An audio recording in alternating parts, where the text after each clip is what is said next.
Well, hello everyone and welcome back to Gamsing County, my City Skylines 2 build that is set somewhere in the Great Lakes region of Minnesota and is taking heavy inspiration from the city of Duluth, Minnesota. As always, I'm your host and creator Legio, and if you like what you see, well, you know what to do down below. And if you're new to the channel, welcome. I have recently had a small uptick in my subscriber and view counts, so that's awesome. I appreciate it. Thanks, guys. Hopefully you won't regret that decision and we can build on it going forward. So now let's go ahead and talk about the episode. The title pretty much sums it up. This episode is trash. Well, it's about trash anyways. And I'm not talking about my video editing skills or my Skylines building. I build an actual waste disposal center for the region. It's a bad joke, but hopefully it got you to click on the video. Just humor me on this one. But before we get to the main build of the episode, I do return to the neighborhood that we built out in the last episode. It's the episode where we placed our water and power stations. If you haven't seen that, you should go check it out. I think it's a good episode. And I just come back in here and I flush this area out a little bit more. There's a pun intended on that one. I used the road builder mod to upgrade the roads here and give it a more suburban vibe. I swapped the old boring roads for grass and tree-lined streets. It's definitely a better visual and it feels way more homey if you ask me. And I also added a small park in the area for the neighborhood, something that only the locals would use. So just some small courts, a basketball court and a tennis court. I also put a playground in for the kiddos. And I do spend a little bit of time detailing in and around the tennis and basketball courts. The assets look fine themselves. I don't have a real problem with them, but they were just way too clean for my liking, especially for them being an outside space that's used by the public. I wouldn't say they're trashy or anything, but I did have to add some stains and stuff. So I did rework the parking and I placed the stains all over them to just make them look used but not excessively run down. I was trying to find a happy medium there.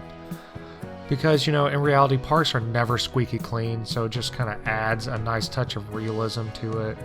And then I just add a whole bunch of trees and pathways in the area, placing down some tables for the adults to sit at while the kids go around and play. And then I add a safety feature of a fence right here, because with the highway being right there, you don't want kids to just run out and get hit by a car. Because kids do silly things. And speaking of silly things, I got kind of silly with the fence here when I was using Move It. I completely butchered it and just had to redraw it. But once the fence is in place, I just add a whole bunch of vegetation to give the neighborhood a good separation from that highway. You just don't want it open right there. And after I finish all that up, I move on to the focal point of this episode, and that's the disposal center. And I opted to place it in this location because it kind of builds off the water and power plants that we built in the last episode. I'm going to go ahead and say the county officials controlled this land here as well, and they just wanted to consolidate the services into a nice, neat little package in one area. They probably claimed it saved money or it's easier to maintain, something like that. It's honestly a nice little out-of-the-way spot that really didn't lend to much else. The terrain here is rather difficult with how the hills are placed and everything. I didn't want to flatten everything out. I don't want this to be a flat map. I'm trying to have fun with it. And I could have done other things, but really all this terrain works for is either building unique neighborhoods or localized compact industries like I did here. I could place some commercial here and there, but I do actually have plans for those later on. And typically I have some sort of real life counterpart for the things I build, but I really didn't do that here. I kind of just flew around Google Earth searching for recycling centers and trash areas and landfills, and I found a few to take inspiration from, but what I ended up doing was 100% original. This is a custom Legio creation, patent pending on that. But, you know, terrible jokes aside, I think this area does turn out well. I don't know why, but I really like the look of the oblong-shaped roundabout I put up on the Incinerators Road. If you weren't aware, I use an incinerator for the plant. I'm double dipping into electricity and stuff like that. Wasn't needed, but I did it. And yeah, that roundabout up there does feel right. And then I spent a good amount of time detailing out the recycling center. I didn't like how the props and the sub-assets were placed on the building, so I removed a lot of those where I could, and then I just overhauled the area. I wanted this area to be organized, but with a bunch of junk here and there, as you see me placing down on the screen now. And yeah, I've been to plenty of recycling centers, and the impression I get is it's just organized chaos. So I was trying to achieve that here.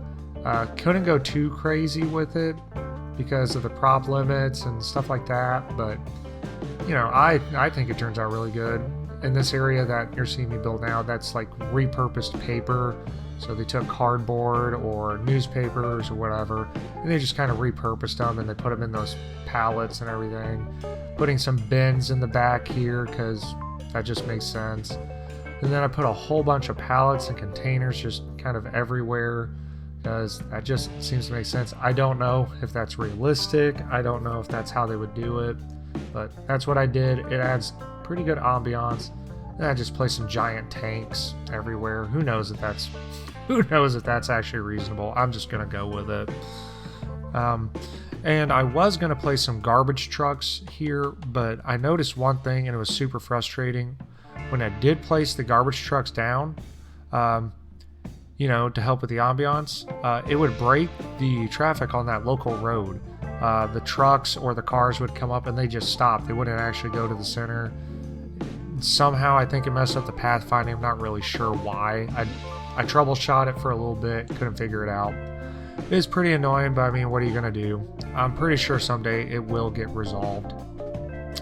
But yeah, everything on the screen is going to be pretty self-explanatory for a little bit. I do build a little pond here just to fill that space because I think it needed a pond. I like putting little ponds in these areas just to fill that space. I think of it as like a runoff area for excess rainwater and what have you. And then I just put a bunch of vegetation around it. You're also going to see me go back to the incinerator plant and put a whole bunch of stains and decals on it. Because in my opinion, that plant would be extremely dirty. Like, it's burning trash and it's pumping out all that smoke and soot and everything, and it's got to settle somewhere. You can kind of see the decals I put on the recycling center itself from just the soot and ash falling down on it. Yeah, so I stain the ever-living crap out of those buildings. But while that's going on, I did want to take some time to highlight some of the YouTube comments I've received recently since I started the series. I usually do this every episode, but I didn't get to it in those episodes because time and all kinds of other stuff. So, you know, that's my bad. Alright, so starting off our comments is who I term my #1 super fan, and that's AssetsImporter.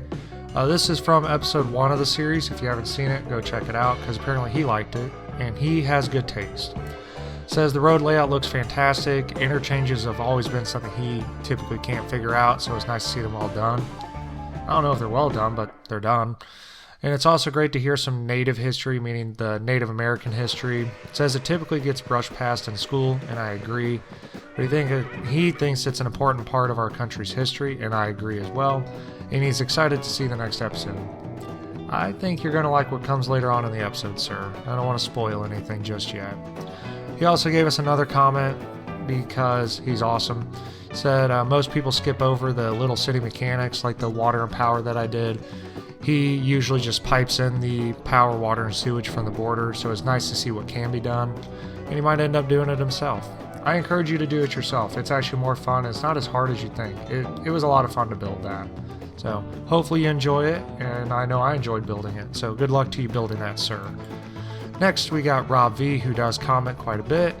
He says he's still hanging in there with me. He's been with me since the beginning, I believe, so thank you, sir. And he really enjoys the content. It's not like the others. I'm going to spin that as a positive, and he's going to keep watching, and I hope you all keep watching as well. Cheers to you as well, sir. Then I got a helpful comment from Spark VG. Saying the render quality is bad or the resolution of the game. He was 100% correct, or she, I guess. I don't know your gender. It's 2024. I shouldn't assume.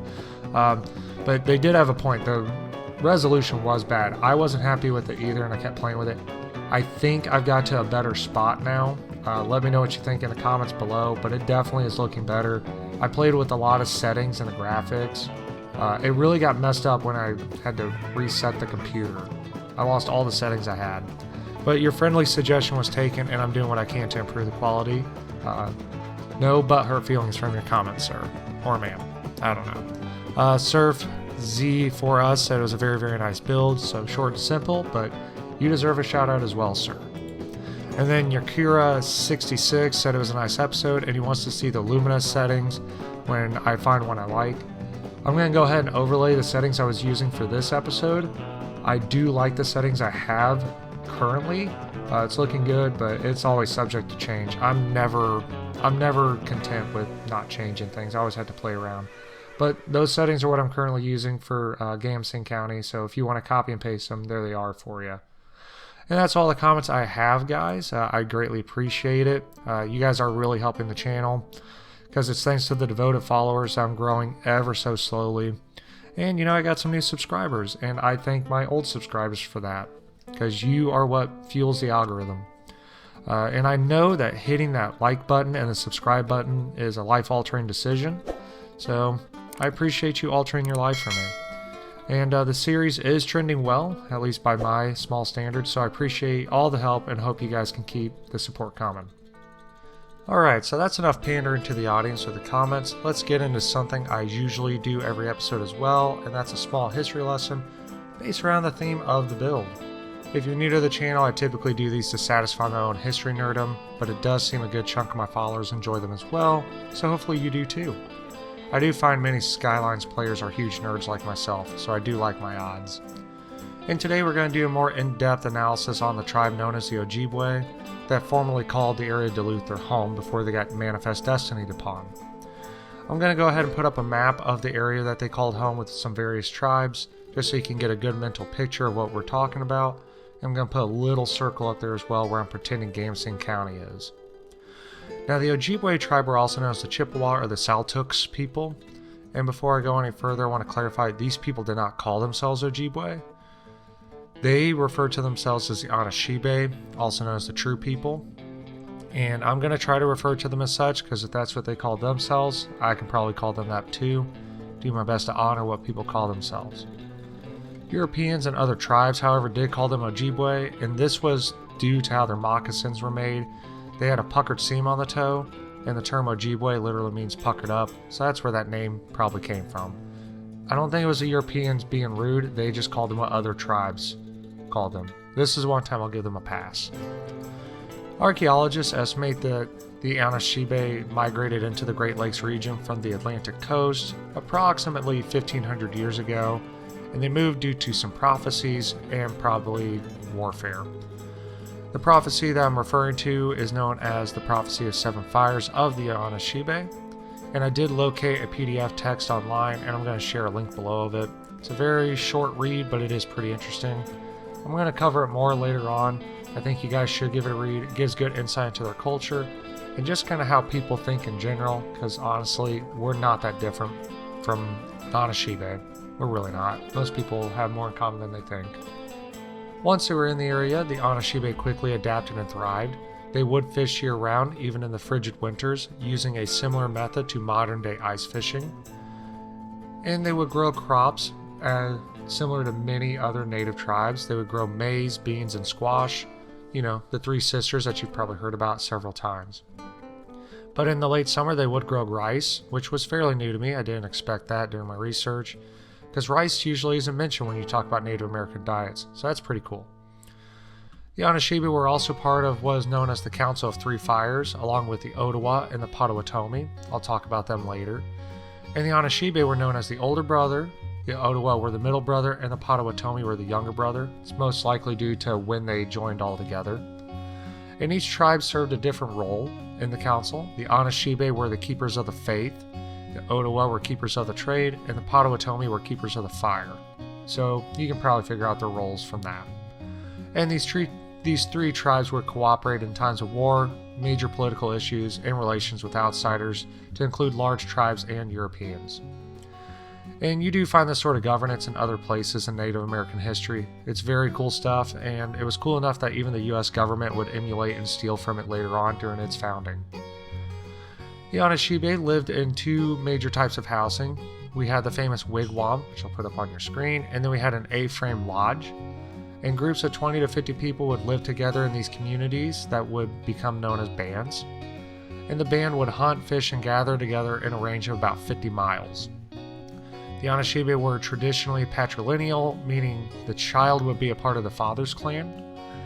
And what I found kind of cool is these clans would adopt their names from animals such as a bear, fish, wolf, etc. Use your imagination. If it was an animal, they used it. And leadership was primarily determined by the distinguished hunter who was greatly respected, typically a strong male who had some wisdom and, just everyone liked in general. He would be the de facto leader. Also, the band's shaman would hold powerful influence, and this was due to his perceived relationship with the spirits, whether it was good or bad. People feared him, but also respected him. What I found fascinating is that if a member or a family had a severe disagreement with their current band, they could just leave and go join another band. It wasn't a big deal for them. It was a pretty unique setup, actually. And their religion was essentially mostly a personal matter, but there was a strong belief in animism, which is the belief in all things having a spirit, pretty common in Native American religious overtones. And they did have a major festival that was known as the Medawiwin, or the Medicine Lodge. I mentioned that earlier too. And this is a ritual that was celebrated throughout the Great Lakes region, so it stands to reason they practice it as well. And the festival was believed to provide participants with good health and a long life. And I'm going to cut the history lesson here because A, I'm running out of time, and B, it's right about here that you're going to have some European contact. I want to talk about some other tribes before we get too far down the rabbit hole, but I do want to focus on these people because, they're important. And everyone needs a voice, and you don't really hear about the Anarchy tribe in school, so I thought it'd be cool to highlight them. If you liked it, you know what to do down below. And that's pretty much going to wrap up the episode, guys. Fairly short episode, got a lot done. We're burning a lot of trash. And if you did enjoy this, you know what to do down below. And I will see you in the next episode. Have a good day.